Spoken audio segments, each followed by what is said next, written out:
Olá, hoje eu vou falar um pouquinho sobre este livro fabuloso do Mário Vargas Llosa, literatura peruana, O Sonho do Celta. Bom, esse livro aqui, ele é da minha irmã. Eu sempre encontro Mário Vargas Llosa lá na casa da minha irmã, e esse livro aqui é da casa dela. Esse aqui foi o sexto livro de 2021. Ele é da editora Alfaguara. Eu adoro os livros dessa editora aqui, eles são bem diferentes, assim. Então, da editora Alfaguara. Eu comecei essa leitura no dia 22 de março, né? Então, a gente está em julho já, né? Então, eu comecei essa leitura no dia 22 de março, eu terminei só no dia 9 de maio. Eu demorei bastante para ler, porque esse livro ele é bem extenso, ele tem mais de... não, até que ele não é tão grande assim, ele tem 388 páginas, mas ele acaba sendo bem espesso, assim, por conta do material mesmo dessa editora, né, que eu falei, parece um material mais grosso, assim, sabe? E a letra, assim, um pouco pequenininha, né? E, bom, então, assim, eu havia tentado ler o Conversa na Catedral, do Mário Vargas Llosa, e eu fiquei com muita raiva, assim, porque eu não consegui ler. Eu tentei duas vezes e eu não consegui fazer a leitura, eu não consegui, eu não sei, eu achei a leitura difícil, não sei, sinceramente eu não consigo dizer, assim, o que foi que aconteceu que eu não consegui ler Conversa na Catedral. Eu já havia lido Vargas Llosa antigamente, a Guerra do Fim do Mundo, né? Aquele livro que fala sobre a Guerra de Canudos. E, bom, assim, uma coisa que eu não sabia sobre o Mário Vargas Llosa, que eu acabei descobrindo aqui na leitura da pequena biografia aqui, é que ele havia sido candidato à presidência em 1990 e ele perdeu pro Fujimori, pro Alberto Fujimori. Eu não sabia disso. Bom, o Mário Vargas Llosa, então, ele é Prêmio Nobel de Literatura de 2010, tá? E ele tem, então, essa característica em alguns livros. Então, esse aqui é o segundo, né, que eu vejo que tem essa característica de tratar literariamente algum fato histórico, né, ou algum personagem histórico, né? Então, como é o caso desse aqui. Então, o que seria o sonho do Celta? Quem é esse Celta? Então, vamos ver agora, né?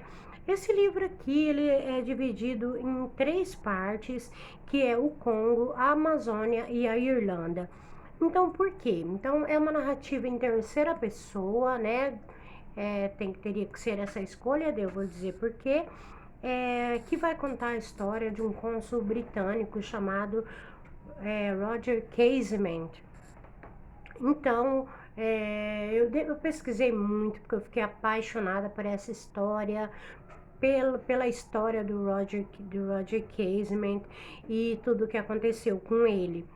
Então, a gente vê assim, né, o Congo, a Amazônia e a Irlanda. Então, a gente vai ter esses três capítulos, que são essas três partes, né, que são esses três momentos, assim, importantes na vida desse irlandês, que é o Roger Casement, tá? Esse romance, ele é em flashback, ele vai e volta, ele começa com até assim demora um pouco pra gente poder pegar, né, o que tá acontecendo, porque começa com ele na prisão em Pentonville, né, na Inglaterra. E aí então a gente começa a entender essa história. Ele tá nessa prisão aguardando uma sentença, se ele vai receber a pena de morte por traição à coroa britânica, né, ou não, né? Esse livro aqui, ele é de 2010, tá? E assim, o Roger Casement, ele foi um irlandês que ele nasceu em Dublin em 1864, então no século XIX. E ele foi criado na igreja anglicana. A gente vai ter toda aquela questão religiosa ali da Irlanda, né?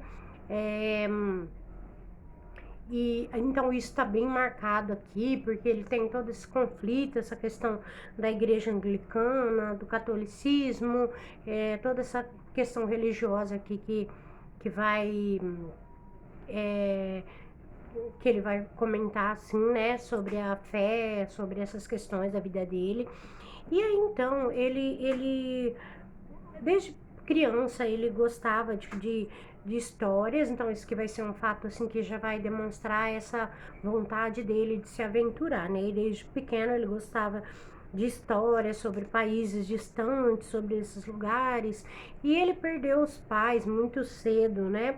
E então com 15 anos ele foi trabalhar em Liverpool numa empresa naval.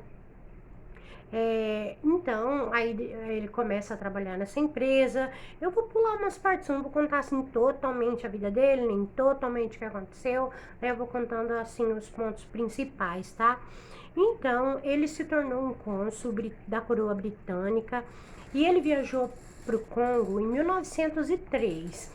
Então, o que acontece? Ele foi para o Congo para fazer, justamente para fazer um relatório, né, das atrocidades que estariam sendo cometidas lá pelo rei Leopoldo, né, da Bélgica. Eu sabia bem vagamente sobre essa história, sobre as atrocidades que foram cometidas no Congo, né, com os congoleses, né, essas atrocidades que os trabalhadores da que trabalhavam ali na borracha, né, na extração da borracha. Então, o que esse rei fez, né, eu sabia vagamente. Então, a partir daqui, eu fui pesquisar e também fui descobrindo, né, horrível, assim, algo bem chocante mesmo. Então, só contextualizando um pouquinho, o Congo, ele era uma possessão, ele não era uma colônia, né, da Bélgica, como os outros países, assim. Ele era uma possessão, ele era posse do rei Leopoldo da Bélgica. E aí, então, tem várias questões políticas, né, que vão envolver tudo isso daí. Ele, assim que ele chega, né, na África, então, ele vai passar por vários episódios ali de malária, né, e ele vai, então, procurar de perto verificar essas atrocidades. Mas o que acontece? O Roger Casement, ele era servia a coroa britânica e ele acreditava nesses ideais. Ele achava assim que não, e que esses países que eles iam lá para a África e que realmente eles iam lá para fazer o bem, que eles iam tirar os africanos da barbárie que eles viviam, né? Que eles trazer esses africanos para a civilização. E ele acreditava realmente nisso. Só que então, aos poucos, ele vai começando a perceber que a coisa não é bem por aí, né? Ele vai ver de perto e ele vai começar a desconfiar então de que pode não ser isso, né? E o que acontece? Então ele vai ter uma a vida dele, assim, ele tem apesar dele ser um cônsul, ele tem uma vida bem frugal e ele tem um sonho, e esse sonho dele é de aprender o gaélico. Por quê? Então, porque ele é irlandês, né? E por isso o sonho do Celta. Ele escreve um poema que tem esse título e ele também ganhou o apelido de Celta, o Celta, né? O Roger Casement. Então, houve assim, ele começou então a investigar essas coisas e ele conheceu um, não ele não lembra agora se ele era um jornalista ou o que que ele era, um explorador chamado Morel, né? E esse, eu acho que é Morel, não sei falar esse nome. E esse Morel, ele fez essas denúncias contra o rei da Bélgica. E essas denúncias, então, elas vão começar a rodar, né, por toda a Europa e tudo mais, né? E o livro vai ter uma referência aqui a. Pera lá. Ao livro do Joseph Conrad, que é O Coração das Trevas. Fiquei até interessado em ler, porque ele vai falar sobre essa questão das atrocidades sobre, né, aqui do Congo, né? Deixa eu ver aqui, deixa eu ver mais uma anotação que eu tinha feito. Bom, aí então, ele vai então depois, né, que ele faz esse relatório, ele fica famoso e todo mundo se interessa pelo trabalho dele e tal. E aí então ele é chamado para trabalhar na Amazônia peruana, né? Então aqui entra a questão do Mário Vargas Llosa, né, do peruano. Então o Roger Casement, ele inclusive ele trabalhou no Brasil também, ele trabalhou no Rio de Janeiro, ele trabalhou em vários lugares no Brasil, né, como cônsul, e aí então ele foi chamado para investigar a outra situação da exploração da borracha. A gente tem aqui o ciclo da borracha, né, na Amazônia, e ele vem para Iquitos, né, na Amazônia peruana, para investigar o que estava acontecendo ali. E aí, então, ele cita um jornalista que desapareceu, que é um tal de Saldanha Roca. Eu não sei falar esse nome. Ele era um jornalista que ele fez pesadas denúncias contra uma companhia do Julio C.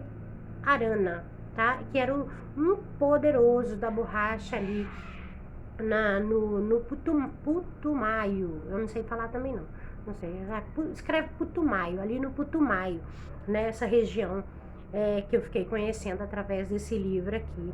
E ele vai então, ao mesmo tempo, né, ele vai investigando essa questão aqui dessa violência. Então o livro narra toda essa violência, né, que eles chicoteavam os índios que trabalhavam na extração. Tinha que ter uma certa cota, se não cumprisse essa cota, eles apanhavam, sabe? Toda essa questão que a gente já sabe também, isso que a gente já sabe também com quem se envolve com esses poderosos desses lugares, né? De extração ali na Amazônia, tanto na Amazônia brasileira e tudo mais, né? Então, aos poucos também, o Roger, ele vai se envolvendo na questão da independência da Irlanda. E aqui, então, eu descobri muita coisa sobre a independência da Irlanda. Esse Domingo Sangrento, né, que fala o Domingo Sangrento, o Sunday Blood Sunday, lá da música do U2. Eu descobri que, na verdade, foram 3 Domingos Sangrentos, né, que foram esses levantes, né, que eram reprimidos, né, pela coroa britânica, tá?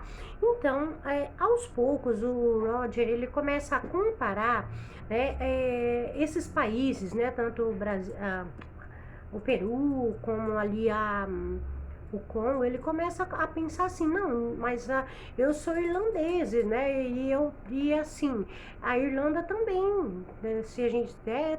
E ele começou isso começou a incomodá-lo, e ele começou então a trabalhar com essa questão da independência da Irlanda, né? Então aqui vai falar sobre o Levante de Páscoa. Tem até um filme na Netflix que é esse título, né, que vai falar sobre esse evento que ocorreu na Irlanda. E aí, então, o que aconteceu? O Roger, ele negociou, aconteceu com a época desse levante, bem na época da Primeira Guerra Mundial, quando explode a Primeira Guerra Mundial. E a Alemanha era inimiga da Inglaterra, né? E o que acontece? Ele negocia com os alemães a libertação dos prisioneiros irlandeses e armas para para os rebeldes, né? Para os rebeldes ali da Irlanda. E o que acontece? É, ele é pego, tá? Ele é pego e ele é descoberto, então ele foi traído, na verdade. Aí aqui entra uma questão sobre a vida dele, que o Roger Casement, ele era gay, né? Então aqui fala, né? No livro fala sobre isso e o que que acontece, né? Essa questão, imagina naquela época, né? Se hoje já é complicado, imagina na época dele o que que era ser gay. E ele tinha um diário, né? Ele escrevia as coisas muito íntimas nesse diário e ele foi traído por uma pessoa, um rapaz muito bonito, tal, e esse rapaz traiu a confiança dele, então esse navio foi descoberto e ele foi então condenado à prisão, né, por conta disso. Eles usaram esse diário dele como forma de humilhação, né, social, não que ele isso agravou, então isso fez com que muitas pessoas que poderiam ter ajudado, né, que poderiam ter ajudado ele em tantos sentidos, de que ele não fosse condenado, né, à forca, de que ele pudesse ter o indulto, né?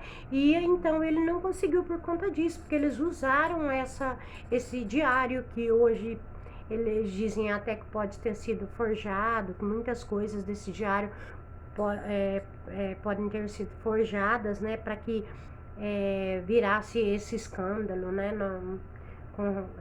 sobre a vida dele, né, sobre a vida particular dele, que não tinha nada a ver, né, na verdade, né. Então, o que acontece, né, eu posso falar o que acontece aqui, porque, né, algo da história mesmo, né, que é algo que da, da história, do conhecimento, assim, de todo mundo. Então, com 51 anos, ele foi enforcado e por traição à coroa britânica. Eles não ele queria ser enterrado na Irlanda, eles não deixaram, eles enterraram lá mesmo na Inglaterra. Então, tudo, sabe, mesmo depois de morto, assim, né? Claro, porque tem toda essa estratégia, né? De você minar o, os rebeldes, né? A tentativa de independência, né? Da Irlanda. E então, aí ele acabou sendo enforcado e me parece que depois de muito tempo os restos mortais dele acabaram sendo transferidos, então, finalmente, para onde ele tanto queria, certo?